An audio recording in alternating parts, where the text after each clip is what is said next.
BNP ঘোষণা করুক যে আগামী নির্বাচনে আমরা জিতলে এদেশে কোরআনের আইন জারি করব, আমরা কালকে থেকে বিএনপি করবো।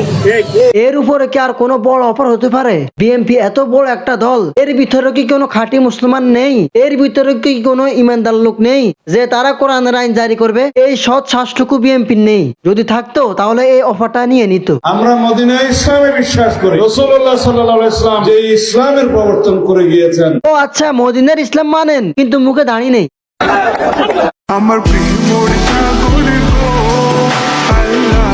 কেমন মদিনার ইসলাম মানেন যে আপনাদের বিএনপির অফিসে নর্তকী দিয়ে নাচানাচি করতেছে?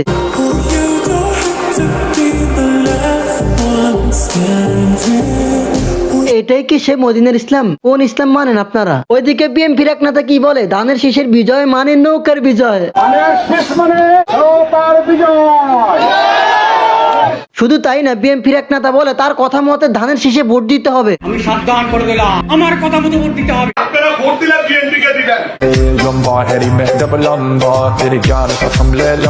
ঠিক আছে, ভোটটা মানুষ ধানের শীষে দিবে। আর বিএনপি হলো অনেক বড় দল। দেশে জামাত ইসলাম থেকে বিএনপি বড়, কে শুনে কার কথা? অলিতে গলিতে পাড়া মহল্লা সবাই এখন নেতা। আগুনের থেকে পাত্র গরম, নেতার থেকে গরম তার চামচা। চোর বাটফার বিচার করবে, ভালো মানুষ দেখবে তামসা। দেশে শিক্ষার অভাব, শান্তির অভাব, নেতার অভাব নেই। খালে বিলে গেলে এখন নেতা দেখতে পাই, যোগ্য জবাব দিলে খেতে হয় গাল, সত্যি কথা বললে লাগে সবার জাল।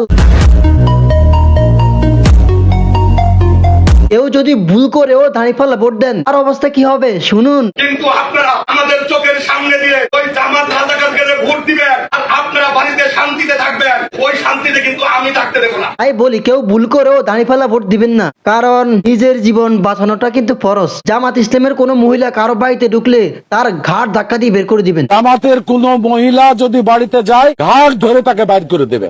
কোন জামাতের মহিলাকে যেন বাড়িতে ঢুকতে দেবেন না। শুধু বিএনপির মহিলারা ঢুকতে পারবে।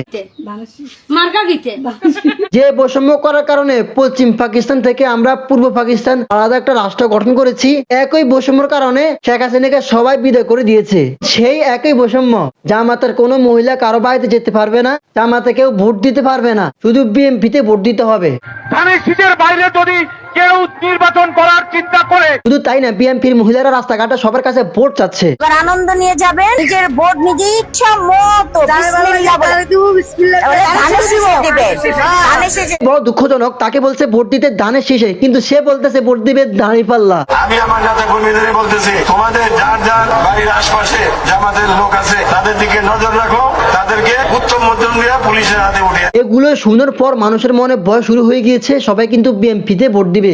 ভোট নয়, মানুষ তাদেরকে জুতা দিবে। ভোট দিবে না জুতো দিবে, এটা আবার কোন ধরনের কথা?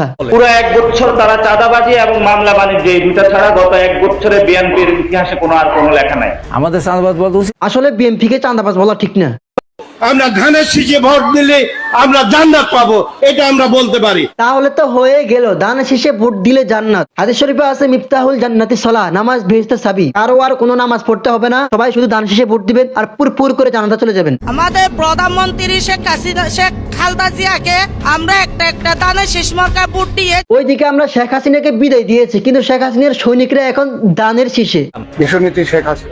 দেশনীতিক বেগম খালেদা এই নেতার কথা শুনে বোঝা যায় আগামী নৌকার প্রার্থী সে নৌকা বসে ধান কাটতেছে। বিসমিল্লাহির রহমানির রহিম, জয় বাংলা। বিএনপির নেতারা তারা তাদের নিজের মাকে এতটা ভালোবাসে না যতটা তারা খালেদা জিয়াকে ভালোবাসে। আমার নিজের মায়ের মৃত্যুর পরে আমার অশ্রু এতটা ঝরেনি, যতটা দেশনেত্রী বেগম খালেদা জিয়ার জন্য আজকে আমাদেরকে কাঁদতে হচ্ছে। ভোটের সময় বিএনপির নতুন স্লোগান সবাই শুনুন।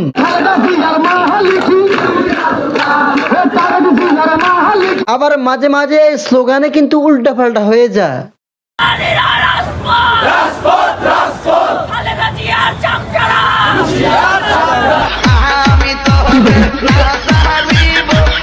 কারণ সব লোকগুলো তো ভাড়া করা, তাই জননেত্রী শেখ হাসিনাকে শ্রদ্ধা জানাই।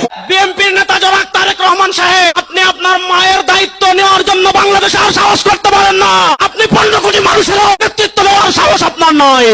এই কথাটা আপনি বুঝলো, কিন্তু বাংলাদেশের মানুষ এটা বুঝে না, কারণ বাংলাদেশের মানুষ টাকার কাছেই বিক্রি হয়। যাই হোক, আগামীতে সরকার কিন্তু বিএনপি হবে, আমরা যত কিছুই বা বলি, ভালো কিছু তো আমাদের বাংলাদেশের মানুষের ভালো লাগে না।